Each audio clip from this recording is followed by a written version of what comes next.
Sure. Here's Section 1 of Orion's Last Stand, written as a narrative with a minimum of 700 words.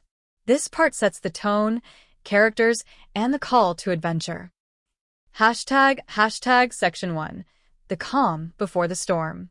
The stars outside the viewport shimmered like ancient spirits, eternal, watchful, and utterly indifferent.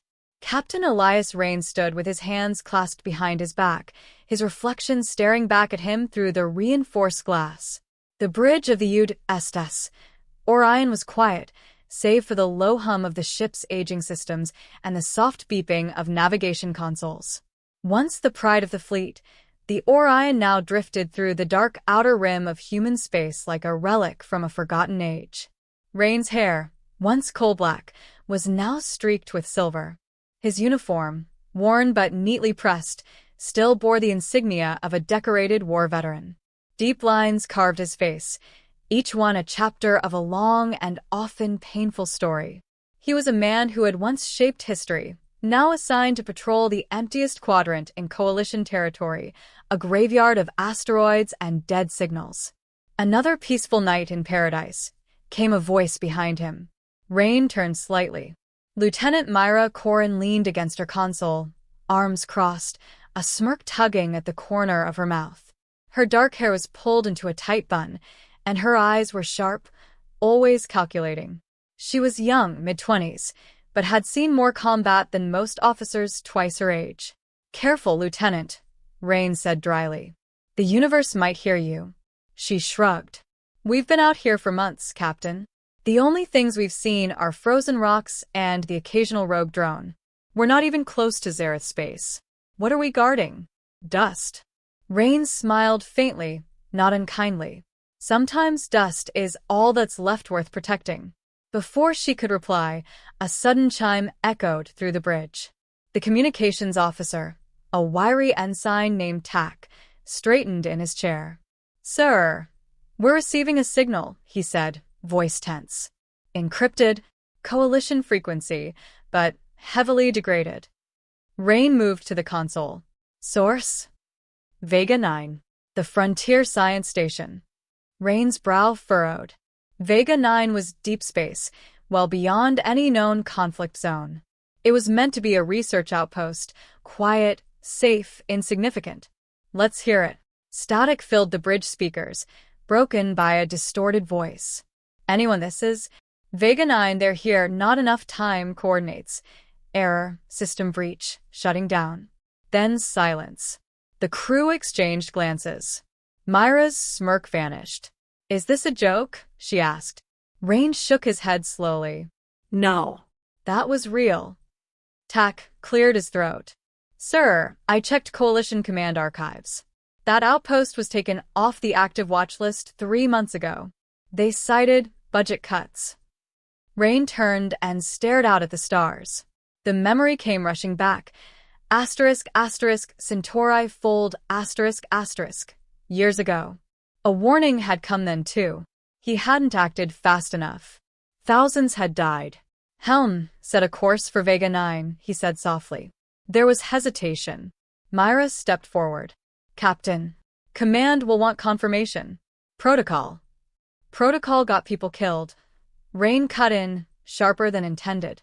Then, more calmly, "This might be nothing. A phantom signal. But if it isn't," he trailed off. The crew understood. The silence that followed wasn't resistance. It was shared history. "Setting course, Captain," the helm officer said quietly. Later, in the officers' mess, Dr. Leo Vey sat across from Rain, sipping something vaguely resembling coffee. The ship's physician was as much philosopher as doctor, with long gray robes, a calm demeanor, and eyes that always looked like they were seeing further than everyone else. "You're chasing ghosts again," Vey said, setting down his cup. "I'm answering a distress call." "You're chasing redemption." Rain didn't respond. Vey continued. "You've served long enough to know how this ends. The Orion is falling apart. Your crew is loyal, yes, but they didn't sign up for another war." "We're always at war," Rain muttered. "With something. Enemies. Bureaucrats. Ourselves." Vey leaned forward. You're not the only one with scars. But dragging this ship into danger without orders. Would you prefer we ignore it? I'd prefer we live to make the next choice. There was a pause. I won't order anyone to stay, Rain said. If it comes to that. Vey looked at him for a long moment, then nodded slowly. Then let's hope the stars are still kind. Back in the engine room, Koba Drax grumbled as he pounded a control panel with a hydraulic wrench. You hear this, girl? He said, patting the humming engine wall. Old man Rain's got us chasing ghosts again. Better hold together this time. A nearby ensign gave him a nervous glance. Koba just grinned, the lights glinting off the cybernetic plating along his jaw. Don't worry, kid. The Orion may creak, but she bites hard. As the ship aligned its course and the stars began to shift, Elias Rain returned to his quarters. He sat at his desk, stared at an old photograph, his former crew. Smiling faces. All gone now. Not this time, he whispered. The Orion leapt into faster-than-light travel, vanishing into the void. The storm was coming, and they would meet it head-on. Let me know when you're ready for Section 2, and I'll continue the story. Absolutely. Here's Section 2, Into the Abyss of Orion's Last Stand, continuing directly from Section 1. This part escalates the stakes and sets the mystery and danger in motion. It's written to meet the 700-word minimum, continuing the narrative style. Hashtag Section 2, Into the Abyss. The USS Orion dropped out of FTL near the Vega 9 system with a sudden jolt. Alarms chirped briefly as the ship adjusted to normal space, stabilizing itself in the gravitational field of a planet scarred by violence. Bringing up visuals, Lieutenant Myra Korn announced, her voice unusually tight. The view screen flickered to life, revealing Vega 9. The once lush research colony now resembled a battlefield. Fires still burned across the surface, snaking plumes of smoke into the upper atmosphere. Entire sections of the colony had been reduced to blackened craters. Buildings once gleaming with solar panels and clean architecture were twisted wreckage. Silence filled the bridge. There's no response on any frequency, Ensign Tack murmured. No life signs. Just ambient radiation and residual heat signatures. Captain Elias Rain stood slowly, the tension in his chest growing heavier with every heartbeat. He'd seen this kind of devastation before, always after it was too late. Prep a recon team, he said. I'm going down there. Myra looked up alarmed. Sir, with all due respect. I need to see it myself. We all do. A small shuttle descended through Vega IX's atmosphere, the flames of destruction still visible even from orbit. The landing was rough, as the guidance systems struggled with the residual interference. They touched down near the central command tower, what was left of it. The recon team disembarked, Rain, Myra, Dr. Vey, and 2 security officers. The silence on the ground was oppressive. Ash drifted like snow across the scorched landscape. What had once been a peaceful scientific installation now reeked of death and something wrong. This wasn't just an attack, Vey whispered, kneeling near a burnt-out data console. This was extermination. They advanced into the ruins, checking for survivors, for any clue about what had happened. Myra's scanner beeped. I'm getting a weak life sign. East wing, under the rubble. Together they cleared the wreckage and found a barely breathing survivor. A woman in a shredded lab coat, bloodied and covered in soot. Her eyes fluttered open, and she gasped at the sight of them. No, too late, you have to stop it. We've got you, Vey assured her. You're safe now. The woman grabbed Rain's arm with surprising strength. It's not just them. It's something else. It's here. It's watching. Listening. You can't. Her eyes rolled back, and she lost consciousness. Rain's jaw clenched. Get her to the shuttle. We're leaving. Back aboard the Orion, the survivor was stabilized in sickbay. Her name was Dr. Erin Aline, a xenobiologist who had been stationed at Vega 9 for 6 months. As she regained her senses, Era spoke in broken, frantic bursts. They came through the void, not like before. This was different. They didn't want the colony, they wanted the signal. We discovered something beneath the planet's crust, a Zareth structure. Alive. Broadcasting.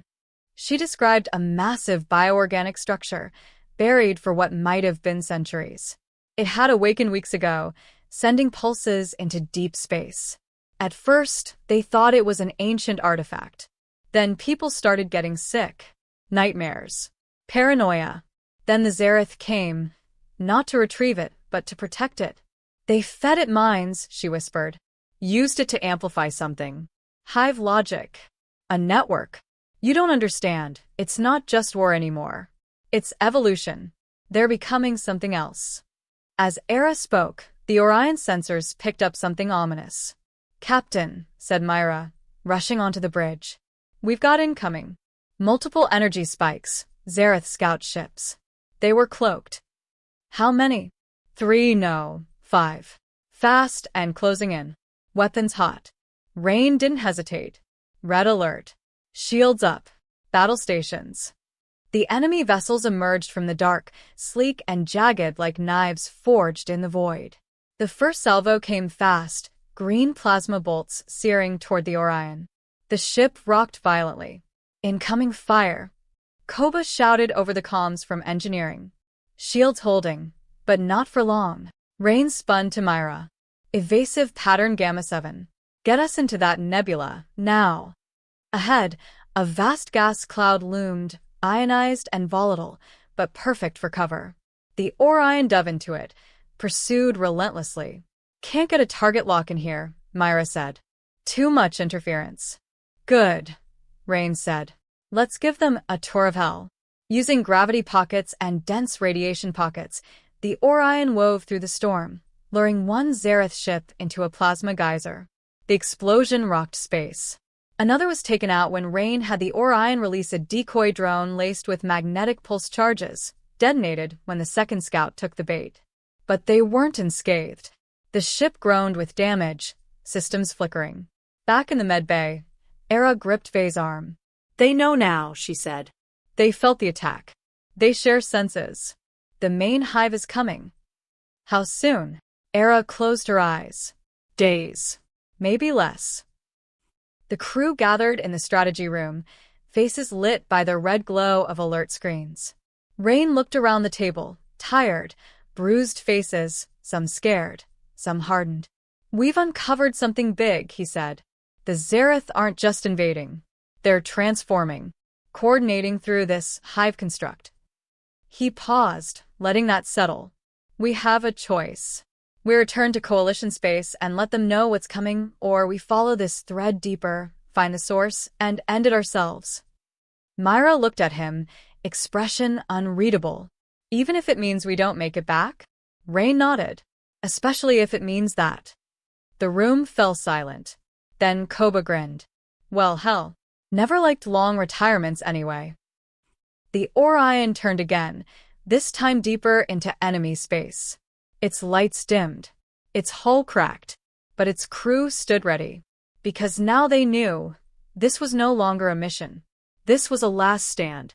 Let me know when you're ready for Section 3. The Heart of Darkness, and I'll continue the next part. Absolutely. Here's Section 3. The Heart of Darkness from Orion's Last Stand, meeting the 700-plus word requirement. This part takes the crew deeper into hostile space and further reveals the mystery behind the Zareth transformation. Hashtag Section 3. The Heart of Darkness. The Orion moved in silence now. Silent, not because the ship had gone dark, but because the crew had. In the aftermath of Vega 9 and the skirmish with the Zareth scouts, there was little left to say. The weight of what they were walking into, what they were choosing to face, settled heavily in every corridor. Every eye held the same reflection, fear tempered by a burning resolve. Captain Elias Rains stood before the navigation console, eyes locked on a star chart that flickered with distortion. It had been patched together from ancient Zareth data, fragments that Dr. Era Nalin had decrypted with the help of the Orion's AI core. It pointed toward a place no coalition map named Null Point Theta, a region of space known only in whispers and warning beacons. Zareth home space, Myra said, stepping beside him. Or what's left of it. Or what's becoming of it? Rain replied. The architecture of a new empire. Era had warned them. The hive was growing, not just in scale but in consciousness. It wasn't a machine. It was a mind, a sentient, hungry mind, and the more it consumed, the more aware it became. Vega 9 had just been the beginning. A testing ground. Signal strength is rising, TAC announced. Whatever that thing is, it's broadcasting stronger now. Reaching further. Myra tapped the console. We're not alone out here. Passive scans show multiple signatures, dormant, maybe, but huge. Stations? Rain asked. Structures. Possibly organic. Like living satellites. Dr. Vey entered the bridge, the long folds of his coat drifting behind him. He held a datapad filled with neurotemporal scans of Era's mind, captured while she slept. She's showing signs of external influence, he said quietly. Dreams not her own. Memories that aren't hers. She's syncing with the hive's frequency. Not just listening anymore, participating. Rain turned to him. Can we break the link? I don't think we should, Vey said, surprising them. Not yet. If she's connected, she might be our only way in. They reached null point theta 2 days later. The stars here were wrong. Twisted. Distorted like reflections on broken glass. Space rippled in subtle, unnatural waves. Even the Orion's instruments struggled to interpret their surroundings. Then they saw it. Suspended in the void was a monolithic construct, part metal, part sinew. It pulsed with a dull red glow, veins of energy running like lifeblood across its surface. Around it, fragments of other vessels, human, Xerath, unknown, floated in slow orbits like shattered bones. It's alive, Era whispered from the observation deck. Her eyes were wide but clear, like something inside her had just opened. That's the hive core, she said. They call it the Nexus. It's not a place, it's a being. On screen, the structure shifted. A massive orifice slowly opened in its center, as though beckoning them inward. Are we actually going inside that thing? Koba muttered, his voice rough over the intercom. Rain didn't answer immediately. His eyes were fixed on the pulsing glow. Yes, he said finally. We've come this far. The Orion pushed into the Nexus's core. As they crossed its threshold, the ship's systems flickered and dimmed. Lights failed. Engines moaned under pressure that didn't come from mass or gravity, but from some invisible force, like thought pressing in from all directions. Dr. Era Naline collapsed in sickbay, eyes rolling back. She's seeing something, Vey said, stabilizing her vitals. But it's not pain. It's communion. Through her connection, Era began to speak, though her voice was not entirely her own. You have come to stop the evolution, she said, her tone eerily calm. But you're too late. The mind has awakened. It remembers what it was. And what it must become. Rain, listening through a bridge relay, stepped closer to the audio.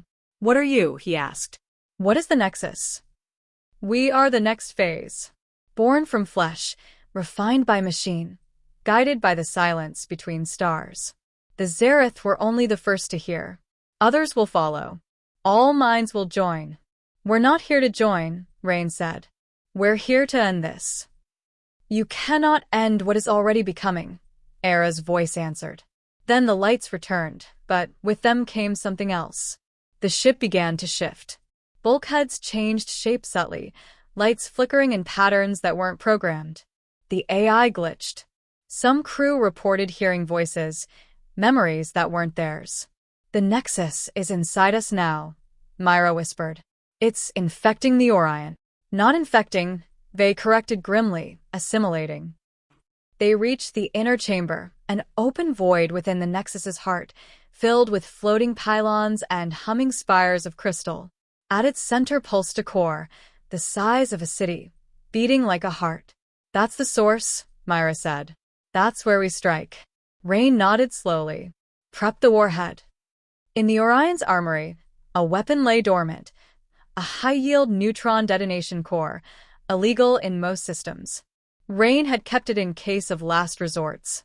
Now it was the last resort, but something unexpected happened.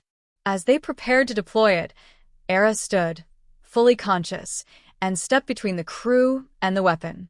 "You don't understand," she said, her voice fully her own now. "It's not just a mind, it's a mirror. It's showing us what we could become. What we will become if we let it." "You sound like it," Myra growled. "I sound like someone who has seen," Era replied. She turned to Rain, her eyes pleading. "There is still a choice. Detonate it and end the Nexus. But lose what might be the greatest discovery in human history. Or try to communicate. Understand it. Join it." Rain stared at her, caught between duty and the terrifying possibility of a greater truth. Behind them, the core pulsed brighter. Time was running out. "Let me know when you're ready for Section 4. Orion's Last Stand, the final chapter. It'll bring the story to its climax and conclusion." "Absolutely. Here's Section 4. Orion's Last Stand, the final chapter of your story. It meets the 700-plus word minimum and delivers a climactic and emotional conclusion, tying together the themes of sacrifice, evolution, and choice." Hashtag Section 4. Orion's Last Stand. The heartbeat of the Nexus filled the Orion like an ancient drum, steady and overwhelming.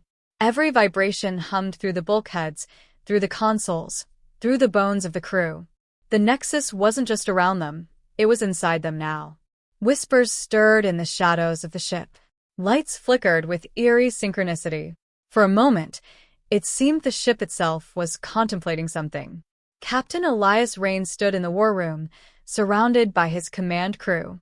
The warhead, now armed, sat in a containment field behind them, its countdown paused.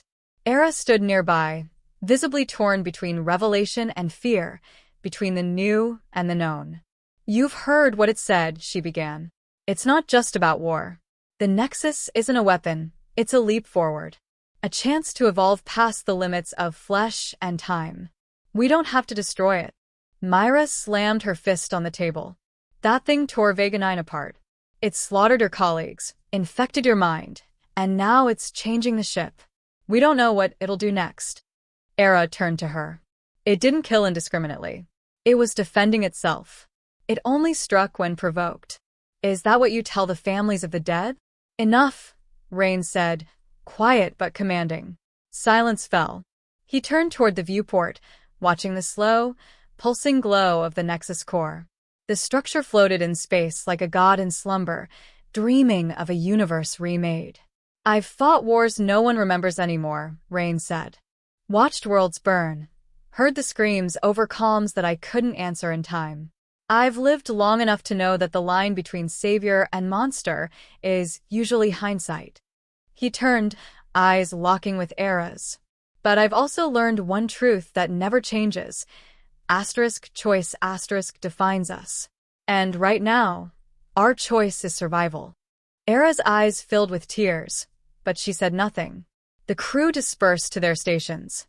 The Orion, now deep within the Nexus, moved toward its final destination, the neural Nexus chamber, a dense lattice of pulsating crystal and sentient circuitry.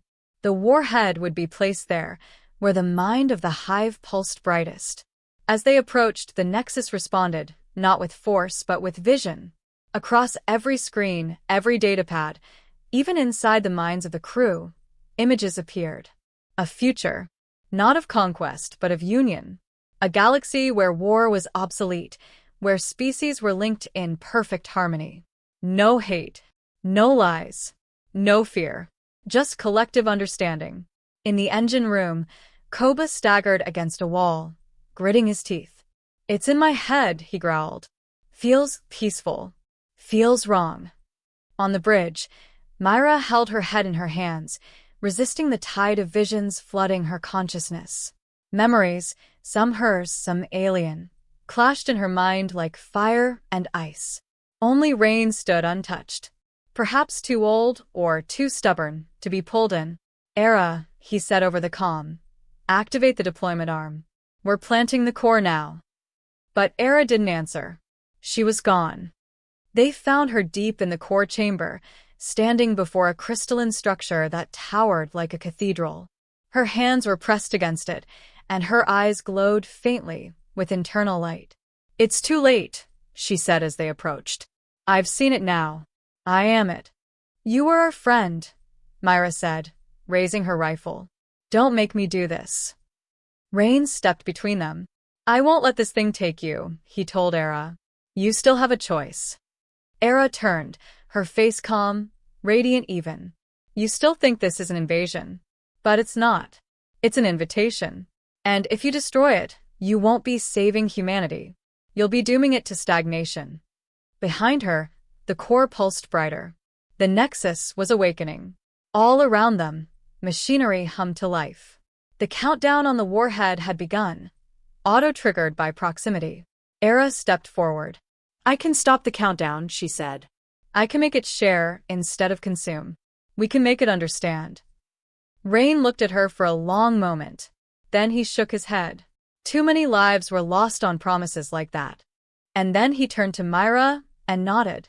She fired.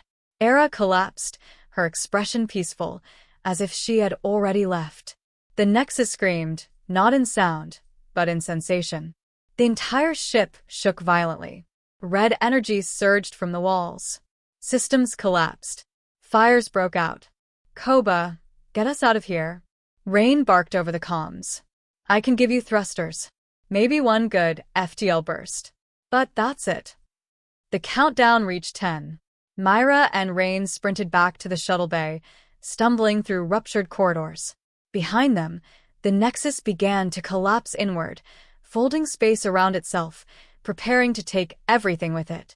They launched just as the Orion surged forward, deeper into the core, on autopilot, guided by the last command Rain had given. Deliver the payload. No matter what. Asterisk, asterisk. From orbit, the shuttle drifted in silence. The crew watched as a blinding light erupted from the Nexus's heart. The Orion was gone. So was the core. Then stillness. Myra wiped ash from her face, silent tears falling. He stayed. They, standing at the viewport, nodded slowly. It was his choice. In the silence that followed, something unexpected happened. The wreckage of the Nexus didn't collapse, it drifted. It quieted. And in its place, a field of soft, shimmering particles spread across the sky, like stardust catching the light of a new dawn. Rain's sacrifice hadn't just destroyed the Nexus. It had freed it.